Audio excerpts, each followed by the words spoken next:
ایک شخص گھر آیا، اس کی بیوی نے کہا، ہمارے غسل خانے کے پاس جو درخت ہے اسے کٹوا دو۔ میری غیرت گوارا نہیں کرتی کہ میں غسل کر رہی ہوں اور پرندوں کی نظر مجھ پر پڑے۔ وہ بیوی کی اس بات سے بہت متاثر ہوا اور درخت کٹوا دیا۔ وقت گزرتا رہا۔ ایک دن وہ خلاف معمول اچانک گھر آیا تو دیکھا بیوی کسی غیر مرد کے ساتھ مشغول تھی۔ اسے بہت دکھ ہوا۔ وہ اپنا گھر بار چھوڑ کر بغداد چلا گیا اور وہاں اپنا کاروبار شروع کر لیا۔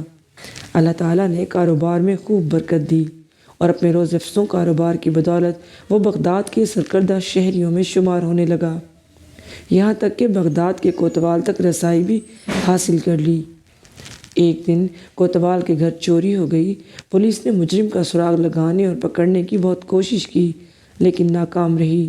اس شخص نے دیکھا کہ ایک شیخ کا کوتوال کے گھر آنا جانا ہے اور کوتوال ان کی بے حد تعظیم کرتا ہے، لیکن ایک بات اس کی سمجھ میں نہیں آتی تھی کہ شیخ آدھے پاؤں پر چلتے ہیں، پورا پاؤں زمین پر کیوں نہیں رکھتے۔ اس نے کسی سے وجہ پوچھی تو اسے بتایا گیا، یہ پورا پاؤں زمین پر اس لیے نہیں رکھتے کہ کہیں کیڑے مکوڑے نہ کچلے جائیں۔ وہ شخص فوراً کوتوال کے پاس گیا اور کہا، جان کی امان ہو تو عرض ہے کہ آپ کی چوری اسی شیخ نے کی ہے۔ جب تحقیق کی گئی تو مال مسروقہ اسی شیخ سے برآمد ہوا۔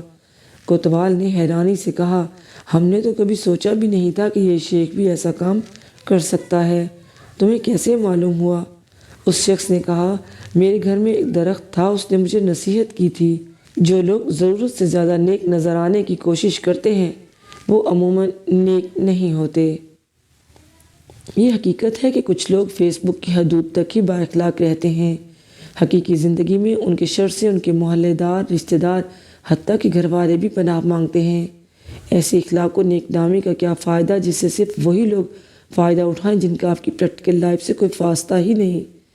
اکثر ایسے کرداروں سے واسطہ رہتا ہے کہ ذرا سا جھگڑا کیا ہوا وہ اپنی کمینگی پر اتر آتے ہیں۔ ذرا سا اختلاف کر کے دیکھ لیں کسی سے، اپنی ٹائم لائن پر موصوف کیا بنے ہوتے ہیں اور حقیقت میں کیا۔